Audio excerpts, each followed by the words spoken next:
Hello guys, मैं रमेश कुमार आपका टैक्साज के ऑफिशियल यूट्यूब चैनल में फिर से स्वागत करता हूं, जहां पर हम आपको टैक्सेशन से रिलेटेड जानकारी देते हैं हमारे वीडियो के माध्यम से। तो आज मैं आपको बताने वाला हूं प्रोड्यूसर कंपनी के बारे में कि ये क्या होती है, इसके बेनिफिट्स क्या हैं, टैक्सेशन और कैसे हम इसको इनकॉर्पोरेट कर सकते हैं। तो चलिए स्टार्ट करते हैं अपनी वीडियो को। प्रोड्यूसर कंपनी क्या है? सबसे पहले ये जैसे आपने normally private limited company, proprietorship company, LLP इन सब के बारे में सुना होगा। तो ऐसे ही ये भी एक टाइप ऑफ कंपनी है प्रोड्यूसर कंपनी, जिसको आप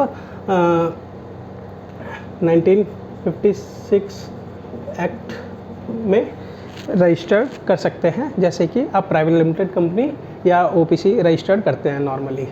तो अब इनका प्राइमरी काम क्या होता है? इनका प्राइमरी काम होता है प्रोड्यूस करना, जैसे कि फार्मर्स होते हैं, जो कि इनका मेन काम होता है प्रोड्यूस करना। अब फार्मर्स को हम प्राइमरी प्रोड्यूसर भी कह सकते हैं, और इसमें एग्रीकल्चरल एक्टिविटीज़ आती हैं, जो कि मैंने ऑलरेडी यहाँ पे मेंशन करी हुई है कि ये क्या क्या काम करते हैं।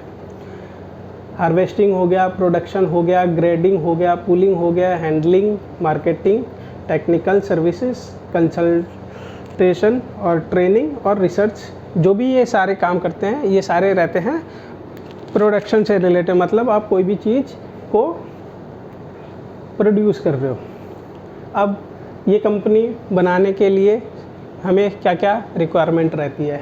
10 मेंबर, जिनको आप प्रोड्यूसर मेंबर, नॉर्मल मेंबर नहीं हो सकते वो, मतलब सारे प्रोड्यूसर मेंबर रहेंगे।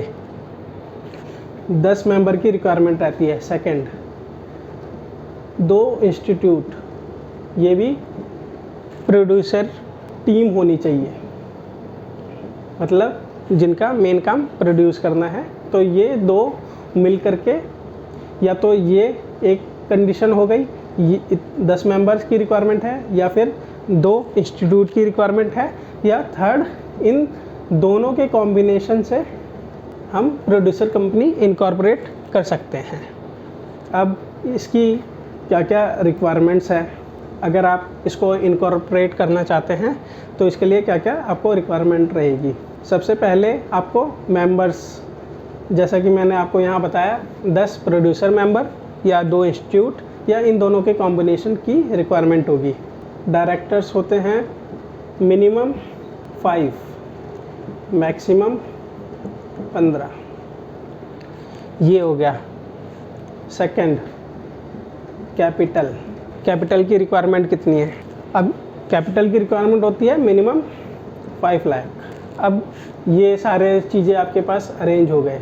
उसके बाद अगर मान लीजिए आप इसको कन्वर्ट करना चाहते हैं, तो ये कोऑपरेटिव सोसाइटी में कन्वर्ट हो सकता है, और अगर आप इसको पब्लिक लिमिटेड में करना चाहते हैं तो ये नहीं होगा। इसके बाद अब आपने सारी रिक्वायरमेंट अरेंज कर ली है, इसको कैसे इनकॉर्पोरेट करा जाएगा? जैसे कि आप प्राइवेट लिमिटेड कंपनी इनकॉर्पोरेट करते हैं, सबसे पहले क्या चाहिए होता है आपको? डीएससी की रिक्वायरमेंट होती है। डीएससी क्या है? डिजिटल सिग्नेचर है आपके डायरेक्टर्स के, इसकी रिक्वायरमेंट होती है।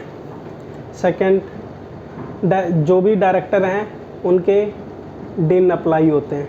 अगर उनके पास पहले से हैं, मतलब वो किसी कंपनी में पहले से ही डायरेक्टर हैं, तो उनके पास ऑलरेडी होगा। अगर वो किसी कंपनी में पहले डायरेक्टर नहीं है तो उनको ये फ्रेश डिन नंबर अप्लाई करना होता है।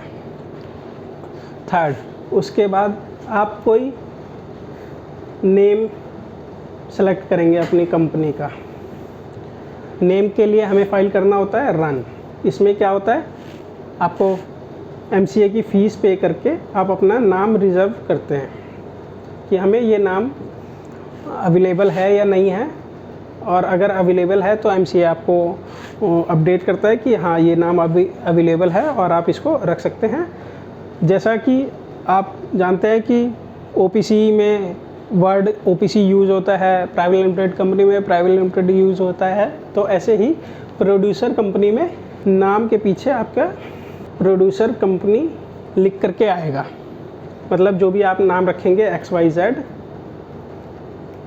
उसके बाद प्रोड्यूसर कंपनी लिखा हुआ आएगा। अब नाम भी अप्रूव हो गया आपका। अब MCA पे आपको इनकॉर्पोरेशन फॉर्म फिल करना है। इनकॉर्पोरेशन फॉर्म फिल करने के साथ साथ आपको जो भी डॉक्स की रिक्वायरमेंट है वो भी अपलोड करने पड़ेंगे। उसके बाद अगर आपका MCA ऑफिसर जो भी हैं वो सेटिस्फाई हो जाते हैं आपके डॉक्यूमेंट से या आपके ऑब्जेक्ट से, जो भी आपने फिल करा है इनकॉर्पोरेशन फॉर्म में, अगर वो सेटिस्फाई होते हैं तो आपको लास्ट वो COI इशू कर देते हैं, मतलब आपकी कंपनी इनकॉर्पोरेट हो गई। उसके बाद आप बिज़नेस जो भी आप यहाँ पे काम करना चाहते हैं, ऑब्जेक्ट है आपका, वो आप स्टार्ट कर सकते हैं। ट्रेडिंग हो गया या जो भी है, जो भी आपको मैंने काम बताए थे वो सारे। अब इसके बेनिफिट्स क्या क्या हैं। आपने कंपनी बना ली, सब कुछ कर लिया।